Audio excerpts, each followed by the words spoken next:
என்னங்க ஆச்சு? கை கால்லாம் சொரிஞ்சுக்கிட்டே இருக்கீங்க. ஒரு மாதிரி இருக்கீங்களே! என்னாச்சு? முகத்தெல்லாம் அப்படியே தழும்பு தழும்பா இருக்குது.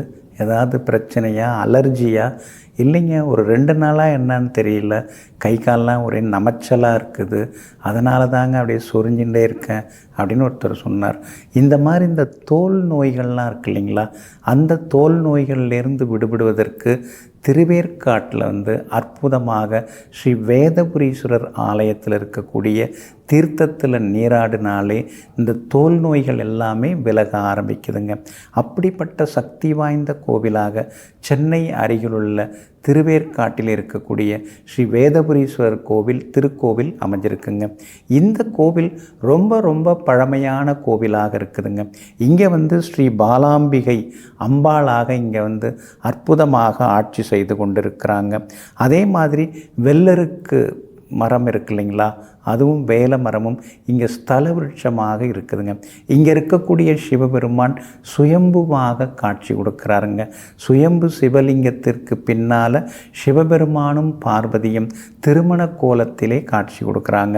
திருமணம் நிகழாதவங்க, தடைபட்டு இருக்கிறவங்க இந்த ஆலயத்தில் இருக்கக்கூடிய ஸ்ரீ வேதபுரீஸ்வரையும் ஸ்ரீ பாலாம்பிகையும் வணங்கும் பொழுது சீக்கிரமாகவே திருமணம் நடக்கிறதுக்கான வாய்ப்புகள் இருக்குதுங்க.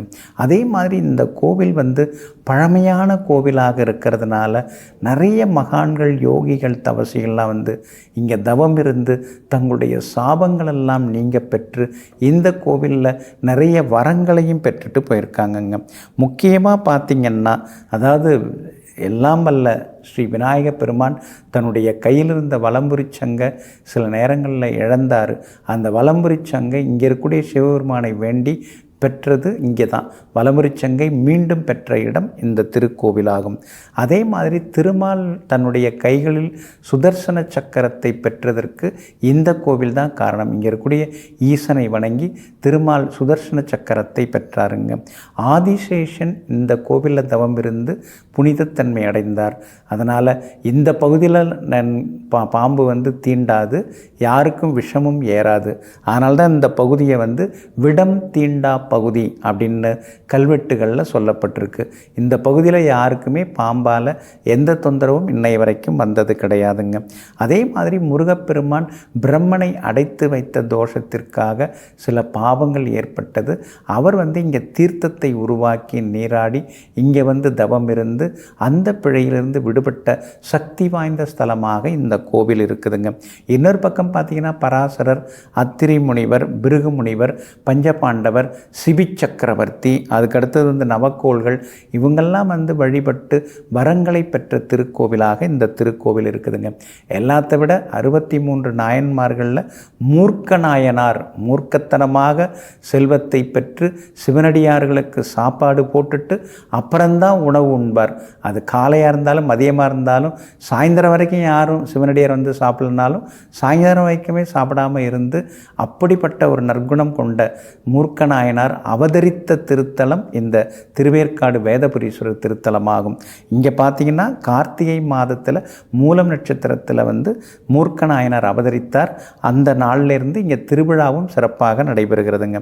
ஸ்ரீ மகா சிவராத்திரி, நவராத்திரி, அதுக்கடுத்தது மார்கழி திருவாதிரை, பங்குனி உத்திரம், இதெல்லாம் இங்கே சிறப்பாக கொண்டாடப்படுகிறதுங்க.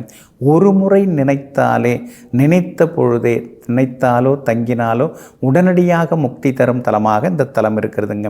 அதே மாதிரி திருவேற்காடில் இருக்கக்கூடிய இந்த ஸ்ரீ பாலாம்பிகையும், அதே மாதிரி திருவலிதாயம் பாடியில் இருக்கக்கூடிய ஸ்ரீ ஜெகதாம்பிகையும், திருவொற்றியூரில் இருக்கக்கூடிய ஸ்ரீ வடிவாம்பிகையையும் ஒரே நாளில் நாம் தரிசனம் செய்தோம்னா இம்மையிலும் மறுமையிலும் நமக்கு நல்லது நடக்கும், எல்லா நன்மைகளும் உண்டாகுங்க.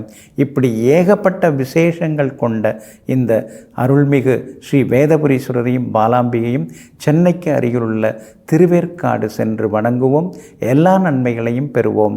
நெஞ்சிற்கினியவர்களே, புந்தி வாரமாகிய இன்றைய நாள் உங்களுக்கு பொன்னையும் பொருளையும் அள்ளித்தரும் அற்புதமான நாளாக அமையட்டும்.